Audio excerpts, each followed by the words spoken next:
Assalamualaikum warahmatullahi wabarakatuh. Kam jirtu kabajamtoota dhaggeeffattoota gabayaa tuubii kun yuutuubii keessan gabayaa tuubiidha. Hordoftoota keenya akkam naga jirtu nageenya keessan badhaadhaan nuti naga jirra alhamdulillah. Egaa guyyaa har'aas odeeffannoo haala gabaa tokko qabadhee isiniif dhiyaadhee jira. Warri yeroo jalqabaatiif gara YouTube chaanaalii keenyaa dhuftan subscribe gochuu hin dagatina.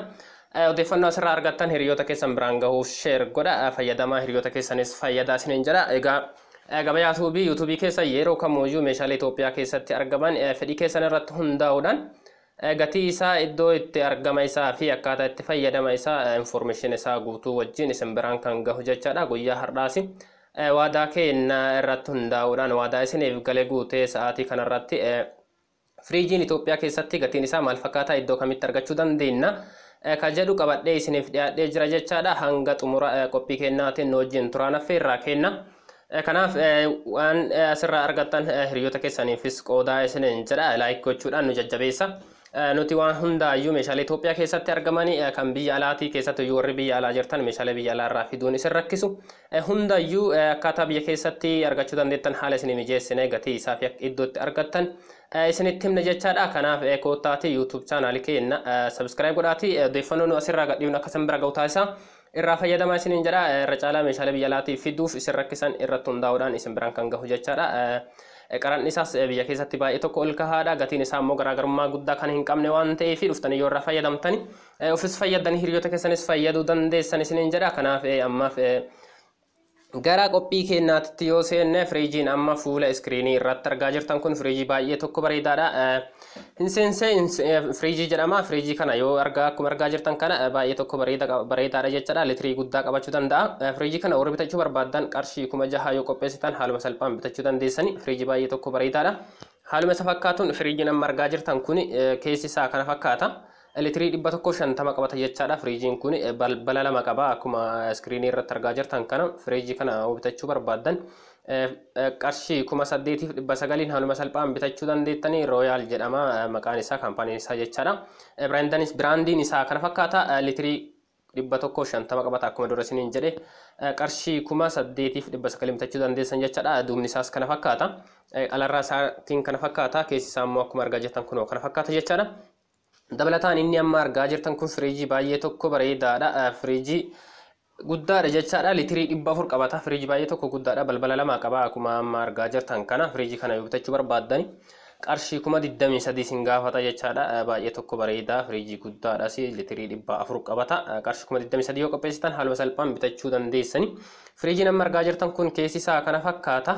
Firiijii baay'ee tokko guddaadha. Firiijii kana bitachuu warri barbaadani qarshii 10,000 ifama firiijii kana jechaadha. Firiijii kana warri bitachuu barbaadani qarshii 3,800 haaluma salphaan bitachuu dandeessan jechaadha. Firiijiin kun ammoo tuyyuu firiijii kana keessi isaa kana fakkaata. Kan litirii 400 qabatu sun jechaadha. Kana fakkaata keessi isaa duubni isaa akkuma isin jedhe kana fakkaata qarshii 23,000 kan isin jedhe suni.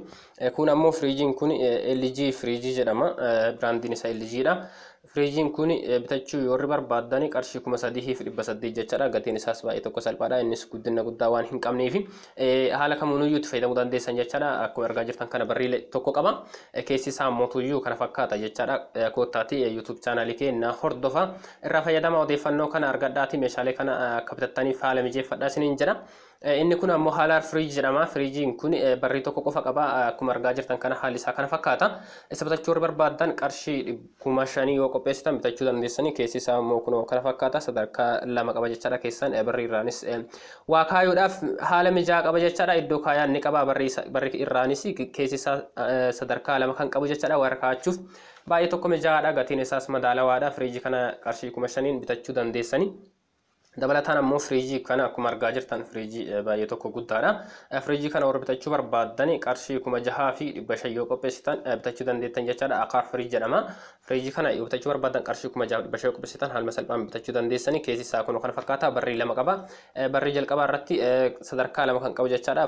Barrii irraanis waa kaa'achuu haala mijaa qaba. Barrii irras haala waa kaa'achuu ni danda'ama. Firiijii kana qarshii kana yoo qopheessitan qarshii 6,500 yoo qopheessitan haaluma salphaan bitattanii itti fayyadamuu dandeessan isiniin jira. Dabalataan ammoo firiijii kana baay'ee tokko bareeda. Fuula isaa irrattis isin barreessee jira. Litirii 240 qabata jechaadha. Firiijiin kun qarshii kudha shaniin haaluma salphaan bitachuu dandeessanii firiijii baay'ee tokko bareedaadha. As biratti meeshaa baay'ee tokko bareedaa fuula iskiriinii irratti akkuma argaa jirtan kana gubbaa irrattis leetirii isaa isinii barreessee jira. Kaampaanii isaas isinii barreessee jira jechaadha. Akka bitachuudhaaf haalli isinii mijaa'uu fi akkuma argaa jirtan kana leetirii 368 qaba. Balbala lama qaba keessa isaattis balbala isaa irraa fi keessa isaattis iddoo waa kaa'amu sadarkaa hedduu kan qabu ofirraa qaba jechaadha. Leetirii guddaadha. Hamminni qabatu leetirii 3,000 fi 600 qabata jechaadha. Baay'ee tokko guddaadha. Balbala lama qaba akkuma argaa jirtan kana SK Liver jedhama. Isa kana bitachuu yoo barbaadan qarshii 19,000 fi 800tiin haaluma salphaan bitachuu dandeessan qarshii 19,800 qopheessina. Meeshaa kana haaluma salphaan harka keessaniin gahachuu dandeessan isiniin jedha. Dabalataan inni amma argaa jirtan kun firiijii gosa biraati. Firiijii kana bitachuu barbaadan leetiriin isaa leetirii 220 leetirii 220 qabachuu danda'a jechaadha. Isa bitachuu yoo barbaadan balbala lama qaba akkuma argaa jirtan kana qarshii 12,600 yoo qopheessitan bitachuu dandeettanii Enzoon firiijii jedhama. Firiijiin kun maqaan isaa kana fakkaata. Gatiin isaa qarshii 12,600 bitachuu dandeessanii leetirii 220 qabachuu jechaadha. Dabalataan firiijiin kun firiijii yeroo baay'ee iddoo kamittuu argachuu dandeettanii firiijii baay'ee tokko bareedaadha. Leetirii 215 qabata. Akkuma argaa jirtan kana balbala lama qaba. Isa bitachuu warri barbaadan qarshii 13,000 fi 400 yoo qopheessitan haaluma salphaan meeshaa kana bitattanii jireenya keessan guyyaa guyyaa ittiin geggeessuu dandeessanii koottaatii bitadhaa irra fayyadamaa yuutuubii keenyallee hordofaatii irra fayyadamaa isiniin jira. Dabalataan inni amma argaa jirtan kun balbala tokko qaba. Akkuma argaa jirtan baay'ee tokko bareedaadha. Balbala tokko qaba firiijiin kun. Leetirii 118 qabata jechaadha. Leetirii guddaa qabata. Gatiin isaas baay'ee tokko madaalawaadha. Birrii 7,440 yoo qopheessitan meeshaa kana haaluma salphaan bitattanii harka keessaniin gaachuu dandeessanii itti fayyadamuu dandeessanii jabina cimaas qaba. Dabalataan inni amma argaa jirtan kun firiijiin isaa keessi isaa kan kana fakkaatu kun leetirii 286 qabata jechaadha. Akkuma argaa jirtan kana balbala lama qaba. Iddoo waa kaayatan balbala isaa fi keessa isaattis sadarkaa hedduu kan qabu qaba. Firiijii kana yoo bitachuu barbaadan qarshii 13,000 fi 500 yoo qopheessitan haaluma salphaan bitattanii harka keessaniin gaachuu dandeessanii meeshaalee mana keessaniitiin walitti dabaltanii jireenya keessan ittiin geggeessuu dandeessan isiniin jedha. Duubni isaa immoo tuyyuu kunoo kana fakkaata. Firiijiin kun akkuma keessa isaa argitan ammas alasaarraanis akkuma argaa jirtan barrii lama akka qabu asirraani hubanna jechaadha. Inni kun ammoo firiijiin kun keessi isaa kana fakkaata. Barrii lama qaba. Akkuma argaa jirtan kana leetirii 165 qabata. Firiijiin kun bitachuu warri barbaadan firiijii kana qarshii 13,000 fi 100 bitachuu dandeessanii meeshaa baay'ee tokko bareedaadha. Cimina jabaas qaba. Itti fayyadamuu dandeessanii haala kam keessattuu iyyuu isiniin jedha. Qarshii 13,100 qopheessinan bitattanii harka keessaniin gaattanii itti fayyadamuu dandeessanii. Dabalataan firiijiin amma argaa jirtan kun leetirii 286 qaba. Akkuma argaa jirtan kana barrees lama qaba. Gatiin isaa qarshii 13,000 fi 560 bitattanii itti fayyadamuu dandeessan jechaadha. Meeshaa baay'ee tokko bareedaa dheerinas qaba. Keessa isaatiinis sadarkaa hedduu qaba jechaadha. Iddoo meeshaa kaachuun danda'amu. Kanaaf gatii kanaan qarshii 13,000 fi 560 bitattanii itti fayyadamuu ni dandeessan isiniin jira. Dabalataan as biratti akkuma argaa jirtan kana fuula iskiriinii irratti argaa jirtan firiijii baay'ee tokko bareedaadha. Leetirii 235 qabata. Barrii tokko qaba.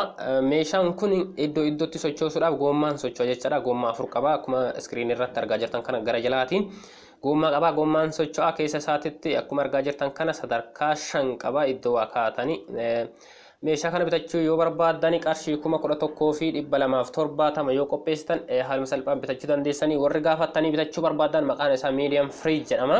Medium fridgein kun goommaadhaan socho'a. Barrii tokko qaba. Akkuma argaa jirtan qarshii 11,000 fi 270 yoo qopheessitan meeshaa kana bitattanii itti fayyadamuu dandeessanii. Dabalataan firiijiin amma argaa jirtan kun firiijii baay'ee tokko bareedduudha. Isas akkuma argaa jirtan kana barrii lama ofirraa qaba. Barrii balbala isaatii fi keessa isaatiinis sadarkaa jechuun iddoo waa irra kaayatan hedduu ofirraa qaba jechaadha. Balbala lama qaba. Akkuma argaa jirtan kana leetirii 180 qabachuu danda'a meeshaan kun.